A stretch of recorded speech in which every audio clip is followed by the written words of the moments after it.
Hi, welcome to Pictures, Noise and Words. Here's a reaction and discussion to Opeth's Goes to Perdition.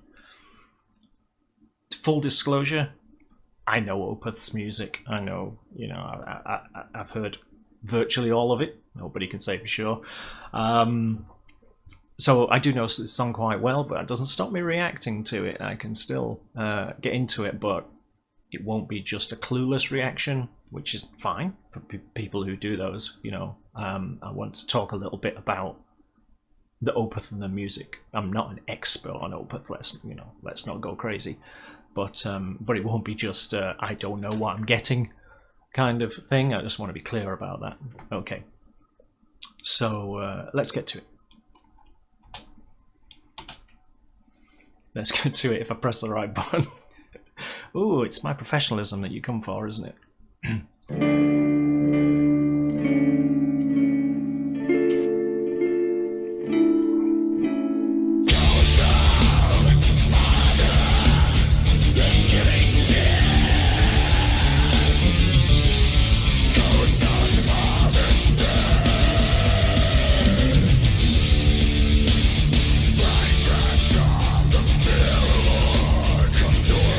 Just to warn you, I'm going to keep stopping it.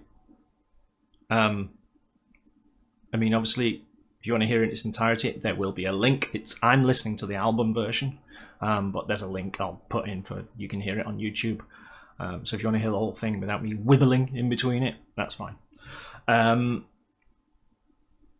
You don't just write a song like this. Okay, songs like this are constructed. They're constructed from lots of ideas that Michael and Mikhail Lagerfeld, who I'll probably say Michael sometimes, but his name's Mikhail Lagerfeld, is the main driving force behind Opeth. Some people would say he is Opeth, and he will have generated ideas for his whole life.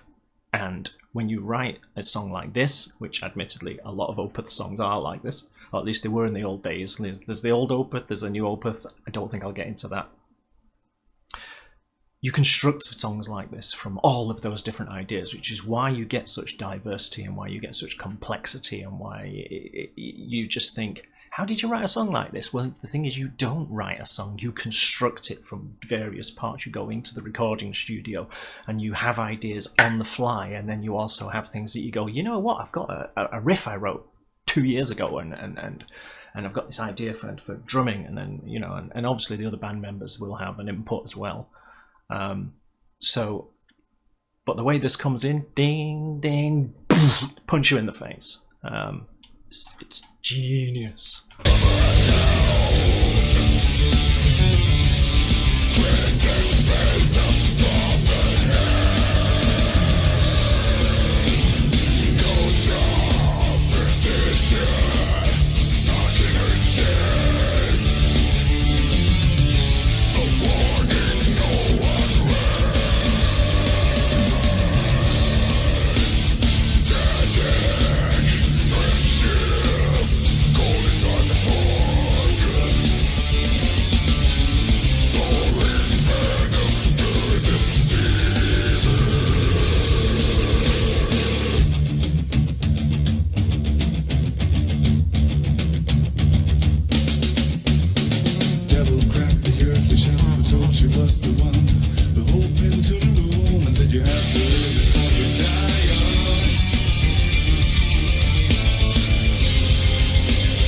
That's just how it makes me feel, which is probably not what they were going for. They were probably going for this.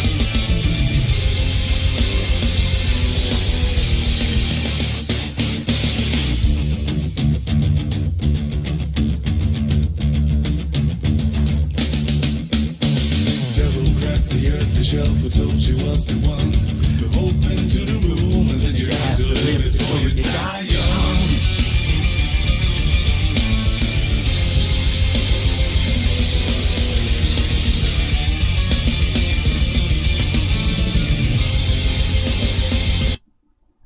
And this is Opeth's genius, and there are other bands doing this, but there's a difference between doing it and being a genius at it, having mastered it, and that is the tall, in-your-face, unignorable boom, and then being able to bring that all the way down to do do do do do do do ba na na na na na and make me do this, but without it seeming forced and without it taking you away from the song. It's all in keeping with the whole thing. And Ghost of Perdition, I'll be interested to see if anyone else does reaction videos to this out on the internet, because if you've never heard it before, it's one of those songs that's like a 5 listener, isn't it? You know, after the first listen, you're just going, because it's overwhelming. And the second listen, you go, oh, there's that bit again. I quite like that bit. And then the third listen, there's more of those bits. And by the time you get to listen number 5, you've got it. But it's not a one listener, so I'd be interested to see people who have never heard this before trying to do a reaction video, because like a reaction is going to be all over the place. They're just going to finish and go, well, it's going to be one of those typical ones, isn't it, where they stop and go, wow, I have no words. Well, if you've got no words, stop making the video. You know, that's kind of why people come. Maybe I have too many words.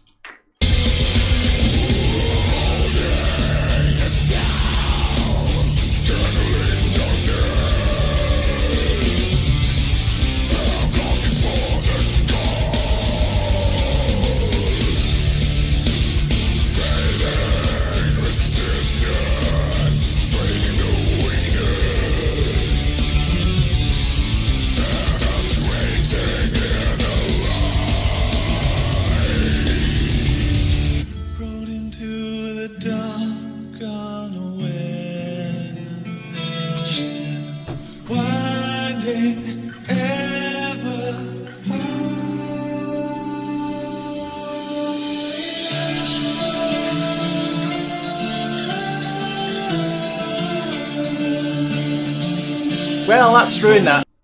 I didn't stop recording. The whole time. I'm probably going to have to edit that bit out.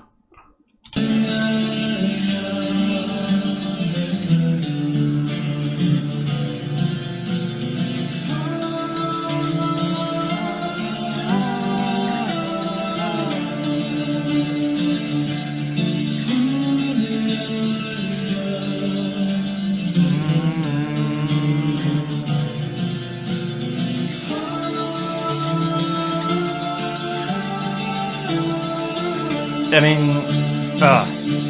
it's brilliant, isn't it? It's just brilliant.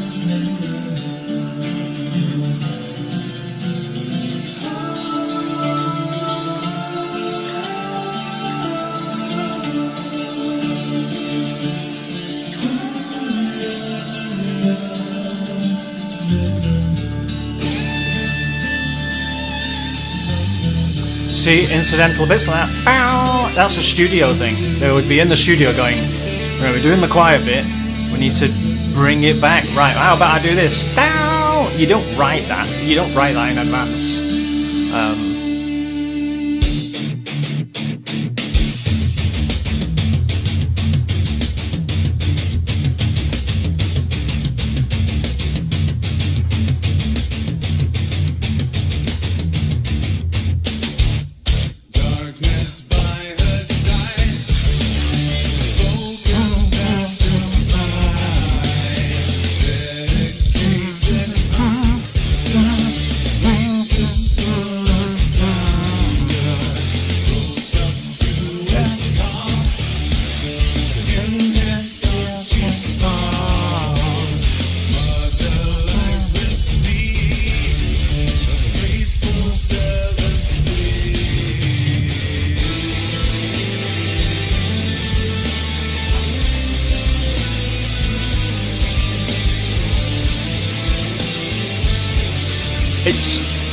It's the song that keeps on giving. It's just crammed full of ideas. Good ideas. And that's why it's so loved.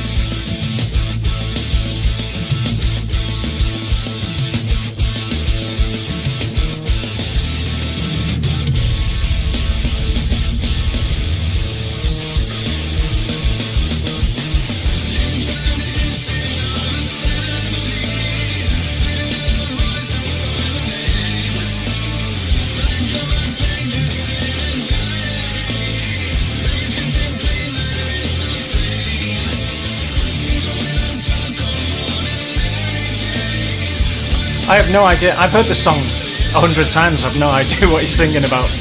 I should probably look it up.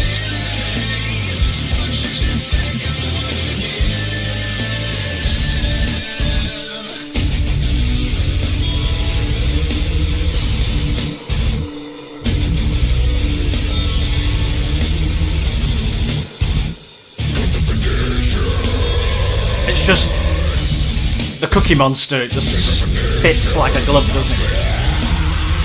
I wish he'd still do that, but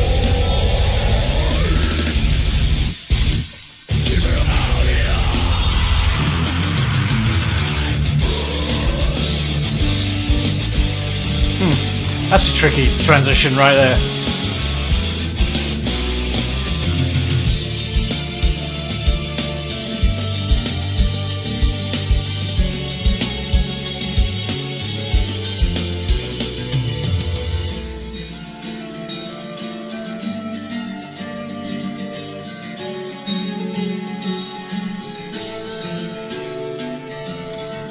To see a beloved son in despair.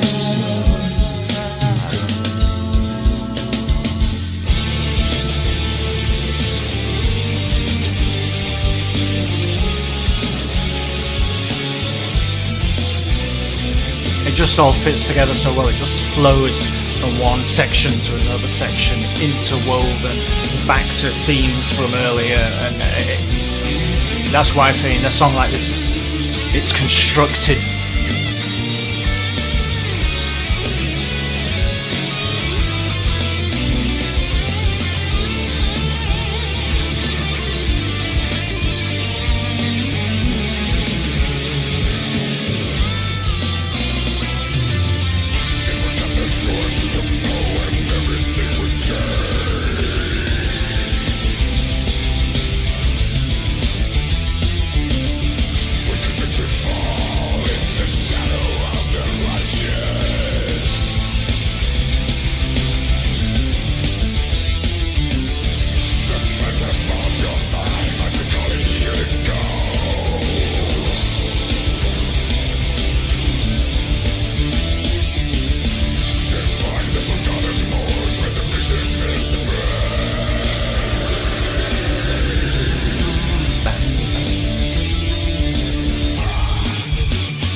We are more technical than you. Oh yes, let's see you play this in the pub.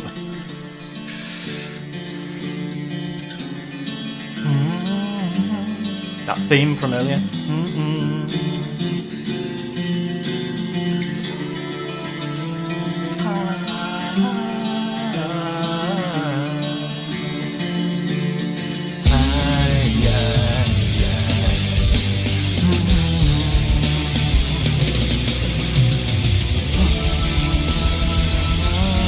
I wish I still had hair.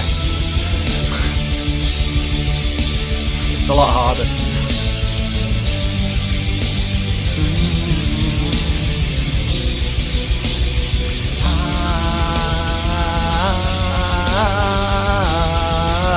Come on, everybody, sing along.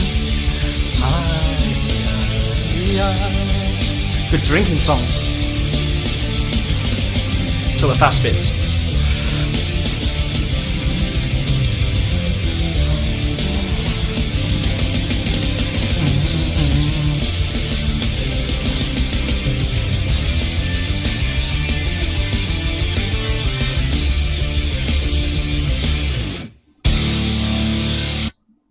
Oops, it goes straight into the baying of the hounds.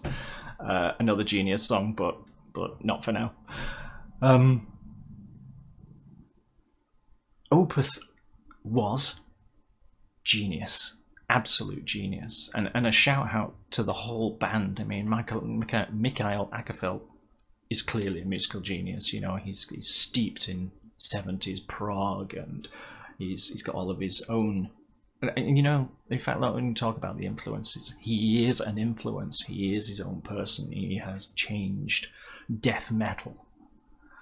And then, of course, he's gone fully into kind of progland, quite 70s progland really, later on, and that's his decision. He doesn't owe me anything, he doesn't owe any of you anything. You've got all of the Opeth albums with the Cookie Monster growling on and all of that sort of stuff, and the fact that a lot of people don't like the new direction of Opeth, well, tough. Go and listen to Spires, then you've got Opeth, old Opeth. Spires is a band from Manchester, not far from where I live. It sounded a bit like Pain of Salvation, and Opeth got together and had this unholy child called Spires. There are other bands out there, and you've got to respect Opeth for going in the direction that they want to go in, or Mikhail himself for deciding, you know, this is what I want to do. He doesn't owe me anything. But this stuff, Ghost Reveries, the album that this is off, it's just amazing. I mean, you know, The Bane of the Hounds, Atonement, I mean, Reverie at Harlequin Forest. I mean, what a song that is. Oh, The Grand Conjuration. I remember seeing Opeth live, and he said, "This is the most evil song we've ever written," and it's just amazeballs. But of course, you can't take anything Mikhail says live seriously, because he's got such a personality that comes across on stage. He's just having fun the whole time, which again, it's not the death metal way, is it? Death metal's supposed to be, we're not here to enjoy ourselves, we're here to crush. Ah! Well, Opeth crush, and then in between the songs, Mikhail will tell you a story about his shoes or something, you know, or whatever. So he's got that Devin Townsend thing, personality-wise, I think, where he doesn't pretend to be something. He just, you know, this is who I am. Let's all have some fun and play some music and blah blah blah blah. But anyway, I'll shut up. Ghost Perdition is just an amazing song. It's a constructed song. It is a piece of music. It is not just, you know, a pop song is a song. You've got your verses and you've got your chorus, and we will repeat that chorus until you can't stop humming it, so that you will buy it, and that's its purpose in life. Opeth don't make Ghost of Perdition so that you'll all run out and buy it, do they? It's on the album, and it's the best thing that they could construct, and it is a piece of music. It is a piece of art. It is I keep using the word constructed, but it is. You don't write songs that interwoven and complicated and so on and so forth. You don't just sit down and write a song like that. I've made music with other musicians, and at one time there was a song that we liked the beginning of, and there was the first half of, and there was a song that we liked the second half of, and they were completely different songs, and we chopped them, and we took the first half and the second half and shoved them together into a different song, and it had that sort of, you know, one half was quite quiet, and then it all exploded for the second half of the song, and it completely worked. But you couldn't say we sat down and wrote it that way. That's the way it happened, because that was the music that was available to us, and we kind of went, oh, there's an idea, and there's another idea, and bang, and that's exactly how a song like this gets made. Except this is genius, and it is genius. There is a touch of genius here, which is why Opeth are so revered. But anyway, okay. So I'm happy to do reactions, stroke conversations about anything. I mean, I'm doing this one because I'm fairly new to this, and I just thought, you know, pick a song that I like, so I'll do it. But if there's a song that anyone thinks they would like me to discuss, even if I'd never heard it before, you know, you get my opinions for what they're worth. Let me know. I'm open to anything. No doubt YouTube's going to jump all over me for copyright infringement when I upload this, but hey ho. This is review and critique, isn't it? You know, surely it's fair use. So yeah, you know, please comment. If you don't agree with me, comment. If you do agree with me, comment.